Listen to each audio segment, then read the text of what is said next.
호세아서 8장입니다. 호세아서는 앞에 간단한 우리가 잘 아는 이야기가 있고 뒤부터는 혼나는 이야기뿐이에요. 저도 매주 설교하면서 너무 마음이 불편한 거 있죠.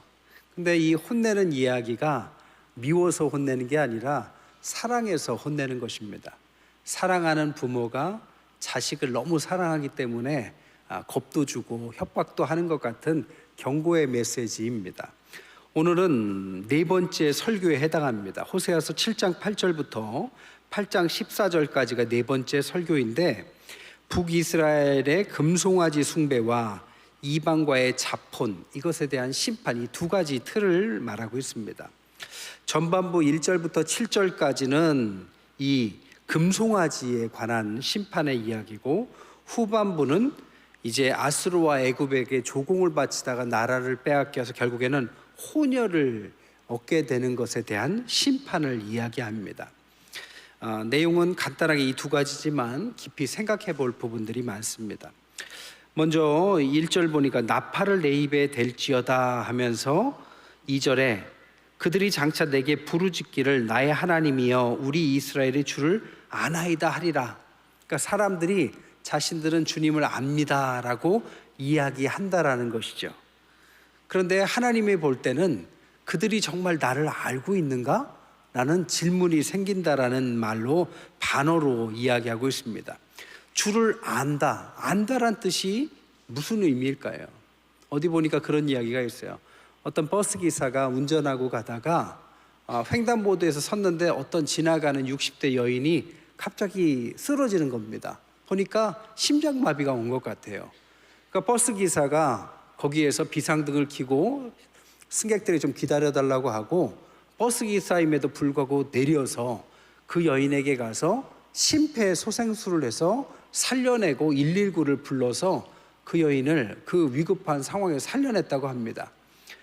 그런데 그런 일을 하는 중에 아무도 그 일을 가지고 뭐라고 한 사람도 없고, 워낙 위급한 상황이었기 때문에 다 이해했고, 그 버스 기사가 그렇게 한 이유를 물어보니까 자기가 얼마 전에 심폐소생술을 배웠다. 그래서 자기는 심폐소생술을 알기 때문에 그렇게 했다라는 것입니다. 여러분, 안다라는 게 이런 거죠. 심폐소생술을 안다고 해도 위험한 순간에 있는 사람을 보고 아이고 내가 할 일은 아니지, 버스 기사가 이런 일까지 나설 필요는 없지 한다면 죽었을 겁니다. 그러나 그는 거기에서 다른 것들은 다 제쳐두고 먼저 가서 그 여인을 살려서 한 사람의 생명을 구해낸 거죠.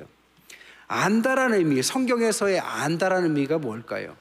주님의 뜻을 알고 그에 맞춰서 살아가려는 노력, 이게 성경에서 말하는 안다라는 것입니다. 그런데 이스라엘 백성들이 하나님을 안다고 계속 얘기하는데 하나님이 보실 때는 전혀 아는 것 같지가 않아요. 그래서 4절에 뭐라고 하느냐, 내게서 난 것도 아니고 내가 모르는 바다. 정확하게 내가 너희들이 하는 것도 모르겠고 나한테서 시작된 것도 아닌 걸 보니까 너희들은 나를 안다고 말할 수 없다라는 거죠.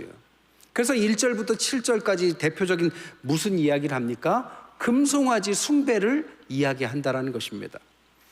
금송아지 숭배는 뭐 아시는 분은 다 알겠지만 다시 한번 설명하자면, 이스라엘이 이제 한 통일 국가에서 여로보암이라는 사람이 나와서 북이스라엘 10지파를 가지고 북이스라엘의 나라를 분리를 하죠. 나라를 독립시킵니다. 나라가 분리가 되니까 북이스라엘의 이 여로보암이 제일 먼저 생각하는 게 뭐냐, 우리나라를 하나로 통일을 해야 되는데 구심점이 없는 거죠. 왜? 성전은 예루살렘 남유다에 있으니까요. 그러니까 예루살렘에 해당하는, 성전에 해당하는 그 어떤 종교적인 정치적인 통합체가 필요한데 성전을 지을 수는 없으니까 성전에 있는 언약궤와 똑같은 의미를 만들어야 되겠다. 그래서 북이스라엘 영토 두 곳, 처음과 끝에 해당하는 곳에 단과 베델에 두 가지 단을 세웁니다. 똑같은 단을 두 개를 세우는데 그게 뭐냐면 금송아지입니다. 금송아지 하면 왜 이스라엘 사람들은 이상하게 금송아지를 세웠을까? 이렇게 생각할지 몰라도 여기서 세운 금송아지는 금송아지를 숭배한다는 뜻의 금송아지가 아닙니다. 금송아지가 어떤 의미냐면 이스라엘 백성들에게는 어떤 농경과 관련된 신의 의미이기도 하고, 모세 때 모세가 하나님의 말씀을 받으러 갈 때도 모세의 대체물로 세운 것이 금송아지입니다. 그러니까 하나님의 대체물이 아니라 모세의 대체물이었으면, 그러니까 누군가에 대한 대체물이 금송아지였죠. 근데 그 금송아지를 숭배의 대상으로 세운 게 아니라, 언약궤를 보면 언약궤 뚜껑에 천사들이 이렇게 날개를 펴고 있는 그런 모형이 있습니다. 이걸 그룹들이라고 그러죠. 이 그룹들에 해당하는 것이 금송아지다라고 생각을 한 겁니다. 그래서 금송아지 숭배를 만든 게 아니라 금송아지 형태를 가지고 언약궤 형태를 만들었다라는 거죠. 근데 제가 이렇게 설명하고 나도 왠지 궁색해 보이잖아요. 왜냐? 그렇게 만들면 그것은 금송아지 숭배로 쉽게 넘어가기 쉽다라는 거죠. 그리고 실제로 금송아지 숭배를 했고요. 그러니까 이렇게 생각한 것은 뭐냐? 금송아지의 발판으로 그 위에 하나님이 계시다라고 믿어라라고 나라의 통합을 위해서 만들었는데, 사람들은 하나님을 생각한 것이 아니라 보이는 금송아지를 숭배하더라는 겁니다. 결국 이런 건 뭐냐? 하나님께서 가르치신 방법으로 신앙하는 것이 아니라 내가 고안해내는 방법으로 그렇게 생각해내는 것입니다. 오늘날 아이들이 이런 것을 뭐라고 말하는지 아세요? 정신승리라고 말합니다. 그러니까 아닌데 자기가 그렇게 생각하니까 그런 거라고 믿고 있는 거, 그게 금송아지 같은 거죠. 실제로 이거는 우상입니다. 하나님이 그렇게 만들라는 법은 한 번도 성경에 말한 적이 없는데, 이스라엘 사람들에게 생각 속에는 그런 생각이 남아있었고, 그거를 이용해서 여로보암은 나라를 통합한다는 목적으로 정치적 이유로 종교를 이용한 것이죠. 오늘날 우리도 신앙적인 정신승리를 많이 해요. 그러니까 하나님께서 가르쳐 주신 방법으로 신앙생활을 해야 되는데 자기의 방법으로 정신승리를 합니다. 여러분, 가나안 교인이 뭐예요 도대체? 언제 만든 이야기입니까? 가나안, 거꾸로 하면 뭐예요? 안 나가. 그러니까 안 나가는 성도들, 교회를 안 나가는데 그것을 성도라고 말하는 거죠. 엄밀히 말하면 성도가 아닌 거죠. 신앙을 가졌던 어떤 사람인 거죠. 교회를 안 나가는데도 불구하고 나는 하나님을 믿고 있고 하나님은 내 마음에 계시니까 나는 신앙인이야라고 생각하고 있는 것뿐입니다. 저는 정신승리라고 생각해요. 여러분, 교회 종류는 많아요. 진보적인 교회도 있고 보수적인 교회도 있고 가까운 교회도 있고 큰 교회도 있고, 본인이 맞다고 생각하고 현재의 교회가 마음에 안 들면 옮길 수는 있을지라도 교회를 나가지도 않고 그냥 TV에서 인터넷에서 여러 목사님 짜집기로 유명한 사람들 이야기 들으면서 나는 신자다라고 생각하는 사람이 한두 명이 아닙니다. 저는 신앙을 합리화한다고 생각해요. 성경 어디에도 그렇게 하라는 법도 없고 그런 것들을 신앙이라고 가르치라고 말한 적도 없습니다. 또한 우리의 정신승리지 신앙인 중에 하나가 뭐냐? 기도하지 않는데도 기도한다라고 생각한다라는 거죠. 생각은 기도가 아닙니다. 여러분, 항상 기도하라고 그러니까 그냥 걸어가면서도 기도한다? 맞습니다. 하지만 그것은 교회에 와서 기도하는 훈련이 된 사람에게 교회 밖에서도 그런 훈련의 연장선상으로 이야기하는 것이지, 교회에 와서 기도하지도 않고 기도할 수 있는 시간이나 그런 것들도 있음에도 불구하고 그런 것들은 그냥 내가 바쁘니까 다 그렇게 덮어두고, 그리고 나서 인터넷으로 설교만 듣고 난 예배를 드리고 있다라고 생각한다면 저는 그것을 정신승리라고 생각합니다. 우상숭배의 일종입니다. 여로보암이 하나님을 몰랐던 게 아니에요. 그리고 이 금송아지 숭배도 뜻은 좋았어요. 애국심에서 시작한 것입니다. 그 나라를 통합해야 되니까. 하지만 하나님이 이것을 그래, 그럴만해, 너는 그럴 이유가 있었지, 괜찮아 라고 말하지 않는다라는 것입니다. 여러분, 신앙을 임의적으로 하려고 하면 안 됩니다. 우리의 기본은 성경입니다. 그리고 우리의 기본은 교회가 돼야 되고, 우리가 바빠서 교회에 못 올 수도 있고 그럴 때 인터넷으로 드릴 수도 있는 것이지, 그것을 너무 즐기거나 그것을 너무 쉽게 생각하는 것은 제가 볼 때 현대 사회의 아주 세속화의 일부라고 저는 생각해요. 조심해야 될 부분이라고 생각합니다. 어쨌든 하나님께서 이런 것에 대해서 뭐라고 하느냐, 1절에 보니까 나팔을 내 입에 대라. 이 나팔이라는 의미가 뭐냐면 전쟁을 의미합니다. 쉽게 말해서 하나님의 심판이 가까워 왔다. 원수가 독수리처럼 여호와의 집을 덮칠 것이다, 이렇게 말합니다. 그리고 4절에 보니까 그들이 왕들을 세웠으나 내게서 난 것이 아니고 그들이 지도자를 세웠으나 내가 모르는 바고 그들이 또 은금으로 자기를 위하여 우상을 만들었나니 결국 파괴대로 말리라. 북이스라엘은 이런 행동을 하면서 계속해서 왕조가 바뀌어요. 얼마큼 바뀌었느냐, 210년 동안에 왕조가 9번 바뀝니다. 오늘날과 같이 대통령제가 아니에요. 왕이 한번 어떤 성씨가 하나가 되면 그 성씨의 자녀들이 대를 잇는 왕조 시대라고요. 그런데 210년 동안에 9번이나, 그러니까 왕이 암살당하고 쿠데타가 일어난 것이 반복해서 19명의 왕이 구왕조를 이룹니다. 그러니까 지도자들을 세웠지만 하나님이 세운 것도 아니고 자기들끼리 세웠다 패하기를 반복하기 시작한 거죠. 얼마나 이것이 혼란스러운 일일까요? 그렇게 된 왕이 자기도 그런 부하들에 의해서 쿠데타를 했다면, 그 부하가 왕이 되면 그 왕은 얼마나 부하들을 믿지 못했을까요?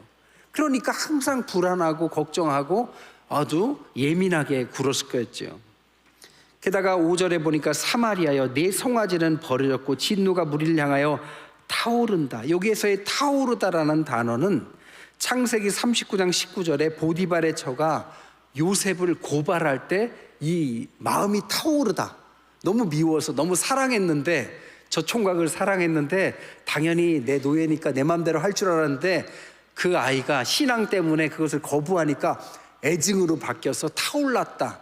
이 표현이 타오르다입니다. 그러니까 하나님도 북이스라엘을 너무 사랑한 거죠. 그러나 이스라엘 백성들이 북이스라엘을 만들고 처음 한 짓이 하나님과 멀어지는 그것을 만들고, 그러니까 성경 계속해서 반복되는 것이 여로보암의 그 죄를 반복했다라는 이야기를 구구절절히 써놓는 것입니다. 여러분, 모세 때도 모세가 하나님의 십계명을 받으러 갔을 때 이스라엘 백성들이 금송아지를 만들어서 어떻게 됐습니까? 결국에는 십계명 돌판이 그것 때문에 깨졌고 그 금송아지를 녹여서 그 가루를 먹였고 3,000명이나 되는 사람이 죽었습니다. 하나님께서 불타오르는 분노를 드러낸 거죠. 하나님 앞에서 하지 말라는 것을 굳이 하는 이유가 없습니다. 배웠는데도 불구하고 역사가 되풀이되고 있는 거죠. 그래서 하나님께서 화가 나서 뭐라고 말씀하시냐, 오늘 제목과 같이 바람을 심고 광풍을 거둘 것이다. 이게 뭘까요? 바람을 심는다. 그러니까 심어도 바람을 심은 것처럼 아무것도 안 나는 거예요. 그리고 광풍을 거둔다라는 것은 모든 것이 휩쓸려가는 광풍처럼 아무것도 얻지 못할 것이다, 이것입니다. 노력했는데 북이스라엘이 나라를 만들고 여로보암이라고 애쓴 왕이 아니었겠어요? 그 뒤에 19명의 왕들이 나라를 성장시키려고 얼마나 애썼겠어요. 그러나 할 때마다 뜻대로 안 되고 쿠데타가 반복됩니다. 바람을 심게 되고 광풍이 거둔 거죠. 심은 것이 줄기가 없고 이삭은 열매를 맺지 못하고 맺으더라도 이방 사람들이 다 가져가 버린다. 허무한 인생이 남는다라는 것입니다. 이게 첫 번째 금송아지에 관한 심판의 메시지입니다. 두 번째 8절부터 14절까지는 이방인과의 혼잡, 그러니까 혼혈 결혼에 관한 죄와 심판 예언이죠. 8절에 보니까 이렇게 이스라엘 백성들이 하나님 앞에 서지 못하니까 8절에 뭐라고 하느냐, 이스라엘은 삼켜졌다. 그것도 이미 삼켜졌다. 너희는 망할 거다라는 뜻입니다. 그리고 너희들은 여러 나라 가운데서 있는 것이 즐겨 쓰지 아니하는 그릇 같다. 이게 비유적으로 표현하죠.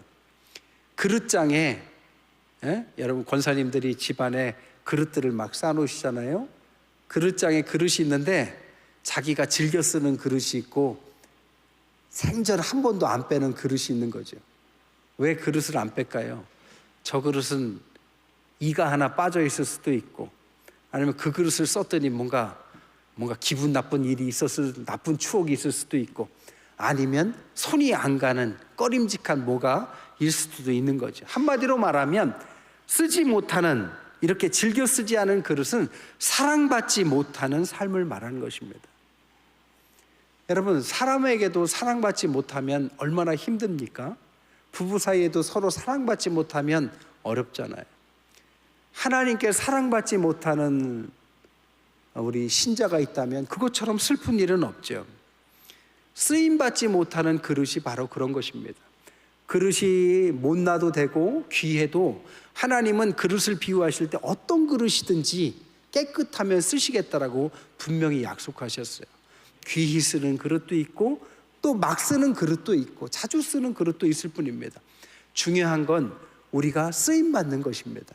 이 쓰임받는 그릇이 되지 못한다라고 경고하고 있죠. 또 9절에는 값주고 사랑하는 자다 이렇게 말합니다. 값주고 사랑한다라는 것은 몸을 판다라는 음탕한 표현을 하는 것입니다. 누구를 이야기하느냐? 아수르와 애굽에다가 조공을 바치는 행동을 이렇게 말하는 거죠. 이스라엘 사람들에게 주변 강국이었던 애굽과 아수르는 얼마나 강국이었는지 몰라요. 애굽은 지금, 이집트는 지금만 봐도, 피라미드만 봐도 야, 저걸 그 당시에 어떻게 만들었을까?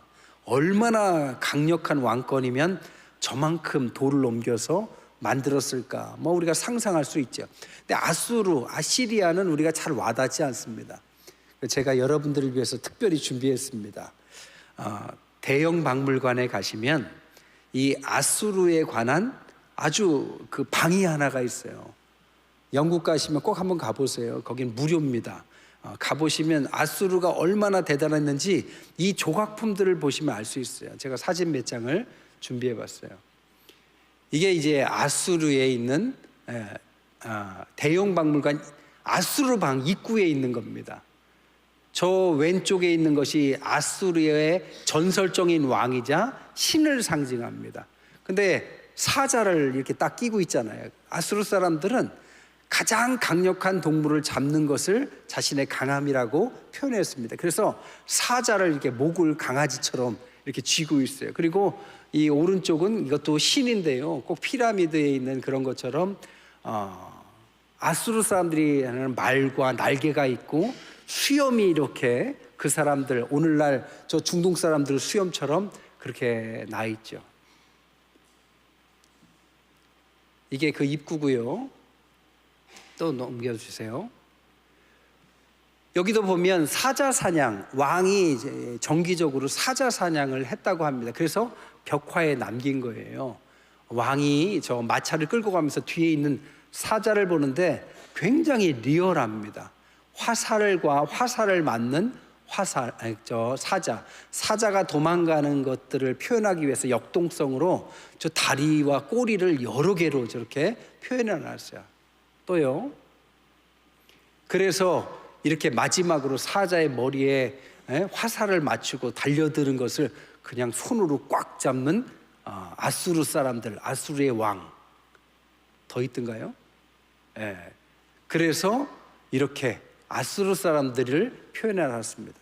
여러분, 지금 보니까 그냥 재밌는 유적이지만 그 당시에 정말 저런 행동을 하고 있었다고요. 사자를 잡고 무서운 투구야 수염과 그런 것들을 일정하게 쓰고, 아수르가 얼마나 그 거친 사람들이었던지를 보여줍니다. 됐습니다. 대형 박물관 안 가셔도 돼요. 오늘 다 봤으니까. 이런 나라들이 옆에 있으니까 어떻게 해요? 조공을 바치는 거죠. 얼마나 바쳤냐고요? 아수르에 은 1000달란트를 바쳤습니다. 은 1000달란트가 그 당시에는 어마어마한 금에 해당하는 금액이겠죠. 당시 로마 황제 조공의 총액이 10,000달란트였대요. 그러니까 한 나라에 1000달란트를 바쳤다라는 것은 대단한 조공을 바친 거죠. 이렇게까지 했는데 그 아수르에 의해서 북이스라엘이 어떻게 해요? 침략당하고 결국에는 망하고, 아수르의 정책에 의해서 어떻게 해요? 혼혈 정책, 다른 나라를 정복하고 이 나라랑 섞어버립니다. 그래서 거기서 아이들을 혼혈로 태어나서 민족의식을 사라지게 만드는 것이 아수르의 정책입니다. 남유다는 바벨론이 점령했지만 바벨론은 그런 정책을 쓰지 않았죠. 근데 아수르만은 그런 정책을 썼습니다. 하나님은 그걸 알고 계시죠. 아직 그렇게 되기 전인데도 불구하고 그런 예언을 통해서 니네가 걔들한테 잘 보여야 결국 그렇게 될 텐데 왜 그러냐, 이 바보 같은 녀석들아. 세상으로 갈 때 탕자의 아버지가 탕자에게 얼마나 많은 말을 했을까요? 네가 나가봐야 돈 다 잃고 아마 다 망해서 돌아올걸? 성경에는 없지만 결국 그렇게 돌아옵니다. 그러나 탕자는 결국 나가죠. 그런 것처럼 이스라엘의 이런 경고를 아무리 보내도 이스라엘은 그 경고를 무시했습니다. 결국 10절에 모울이니 징계를 의미합니다. 그리고 나서 12절에 내가 그를 위해서 내 율법을 만 가지로 기록했지만 그들은 이상한 것으로 여기고 그들이 내게 고기를 제물로 드리고 먹을지라도 여호와는 그것을 기뻐하지 않고 죄악을 기억하고 벌하고 애굽으로 다시 가리라. 애굽으로 언제 갔습니까? 노예 생활하러 있을 때처럼 너희들 또 포로로 잡혀갈 것이다 라는 뜻이죠. 그래서 14절 이스라엘은 자기를 지으신 이를 잊었고 왕궁들을 세웠고 유다는 견고한 성읍을 많이 쌓았으나 내가 그 성읍들을 불보내어 그 성들을 삼키게 하리라. 말씀을 정리할게요. 오늘 본문에 정리해보자면 7가지 심판이 나옵니다. 첫 번째 1절에 보니까 원수가 독수리처럼 하나님에게 경고를 받을 때 하나님의 뜻대로 살지 못하니 첫 번째, 나의 경쟁자가 나를 이길 수 있도록 원수를 강하게 하신다. 두 번째 5절 6절에 보니까 송아지를 금송아지를 신앙하면 버려지고 깨어진다. 즉 잘못된 선택과 응징을 말합니다. 세 번째 7절에 광풍이 몰아친다. 헛된 것을 말하고요. 7절에 손으로 수고한 것이 헛된 일이 된다. 열매가 없다. 광풍은 아까 말하면 없어진다는 뜻이고 헛된 일은 아무리 노력해도 열매가 없다는 뜻입니다. 다섯 번째 8절에 버려진 그릇은 쓰임받지 못한다라는 것이고 13절에 여섯 번째 종으로 전락한다는 것은 결국에는 인생의 바닥을 친다라는 뜻입니다. 14절에 인생의 성읍이 파괴됐다. 인생이 처량해진다. 이런 뜻입니다. 여러분, 우리는 하나님을 알고 있을까요? 아마 신앙생활에 연조가 되신 분들은 하나님에 관한 지식은 많이 알고 있을 것입니다. 그러나 하나님을 안다라는 것은 처음에 밝혔듯이 그냥 지식으로만 머물러서는 안 되는 거죠. 심폐소생술을 배웠다면 그 위기의 순간에 모든 것을 제쳐두고 그를 살려야 하듯이 하나님의 뜻을 파악하고 하나님의 뜻이라면 삶을 멈추고 그 일을 위해서 자신을 헌신하고 그 일을 위해서 하나님의 뜻 가운데 순종하고 나아갈 줄 아는 것이 안다라는 것입니다. 내가 내 방식대로 신앙하는 것은 정신승리고 우상숭배입니다. 그것을 신앙이라고 착각하고 아니 그렇게 합리화시키고 산다면 그것은 성경의 북이스라엘 사람들과 다를 바가 없습니다. 결국엔 그렇게 되면 바람을 심고 광풍을 거두게 될 것입니다. 우리의 인생에 노력을 많이 했지만 아무것도 남지 않는 인생, 그것은 하나님을 알지만 모르고 사는 인생에게 주신 하나님의 경고의 메시지입니다. 여러분, 신앙은 하나님에 대한 경외심으로부터 시작합니다. 여러 번 말씀드렸지만 하나님을 너무 친구처럼 생각하는 것, 저는 좀 조심해야 된다고 생각해요. 너무 무서워할 필요도 없지만 하나님을 너무 가볍게 생각해서 이래도 봐주시겠지를 너무 도에 지나치게 많이 하고 그것이 익숙해져서 그것을 반복해서 살아간다면 언제 하나님의 말씀이 우리 인생에 다가올까요? 하나님의 이런 심판이 우리에게 정말 일어나야만 그때 비로소 무릎을 꿇을까요? 그것은 어리석은 행동이죠. 우리는 주님의 뜻과 나의 삶의 하모니를 맞춰야 합니다. 주님의 뜻이 분명히 있습니다. 이 시대에 우리가 태어났고 이 지역에, 이 교회에서 우리가 함께 이 말씀을 듣는다면 하나님의 뜻이 우리에게 분명히 있을 것입니다. 그 뜻이 무엇인지 나의 삶과 하모니를 맞춰서 하나님의 뜻 가운데 내가 해야 될 것이 무엇인지를 찾고 그 속에서 순종하고 하나님께서 이끄시는 삶을 살아갈 때 하나님을 아는 참 지혜, 하나님께서 기뻐하시는 그런 교회와 성도가 되실 줄 믿습니다. 하나님의 경고는 미워서 하는 것이 아닙니다. 너무 또 이런 얘기만 하면 여러분 얼굴이 너무 어두워요. 죄송합니다. 여러분이 미워서 하는 것이 아니라 이 이야기는 여러분과 저 모두에게 하는 이야기입니다. 하나님 안에서 정말 너무 모든 사람들이 하나님을 쉽게 이야기하는 시대에 하나님 앞에서 정말 구별된 삶을 살아가시는 저와 여러분 되시기를 주님의 이름을 간절히 축원드립니다. 기도하겠습니다.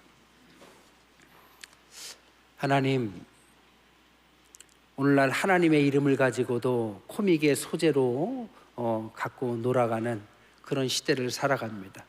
우리를 위해서 하나님 이 땅에 오셔서 육신의 몸을 입고 죽기까지 사랑하신 하나님, 하나님은 약속을 지키셨고 약속을 이루셨습니다.